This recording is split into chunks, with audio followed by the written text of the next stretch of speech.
'n groot uitdaging in hierdie lewe is altyd wie volg ek of wat volg ek. Daar's altyd iets wat ek najaag of iemand wat ek volg.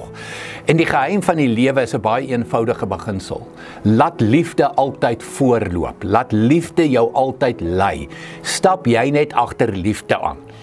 Kom ek lees vir jou, Paulus in Efesiërs 5 vers 1 en 2. Hy sê die volgende rondom jou hele lewe en my hele lewe. Hy sê, omdat julle kinders van God is en hy julle lief het, moet julle sy voorbeeld volg. Nou daar het ons die antwoord. Wie se voorbeeld moet ons volg? Volg Jesus se voorbeeld altyd. Dan gaan dit aan. Lewe in liefde. Met ander woorde, laat liefde voorloop in jou lewe. Lewe in liefde.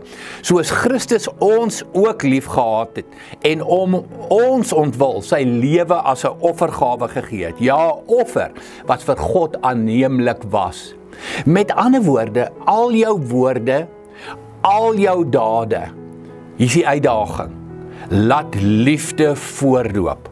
Volg die voorbeeld van Jesus. En jy weet, dis makliker gesê as gedaan. Maar dit is wat ons dryfkrag in die lewe moet wees. Dis wat ons energie en ons passie en ons motivering in hierdie lewe moet wees. Die voorbeeld van Jesus. En Jesus is...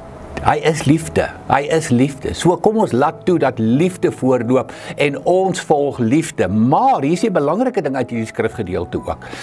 Wat het Jesus gedoen? As ons sy voorbeeld moet volg, dan gaan dit nie oor jou gemak nie. Dan gaan dit oor opoffer. Dis die woord wat hier gebruik word. Om ons ontwil sy lewe as 'n offergawe gegee het. So Jesus het sy lewe as 'n offer vir my gegee en vir jou gegee. So om Jesus te volg en om liefde te laat voorloop in jou lewe beteken jy gaan moet opoffer. Jy gaan moet die mooi Engelse woord sacrifice. The sacrificial giving van jouself, van jou geld, van jou tyd.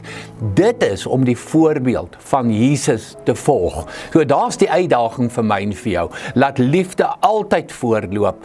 Volg die voorbeeld van Jesus Christus. En in die proses kom ons wees bereid om op te offer ter wille van ander. Wonderlike dag vir jou.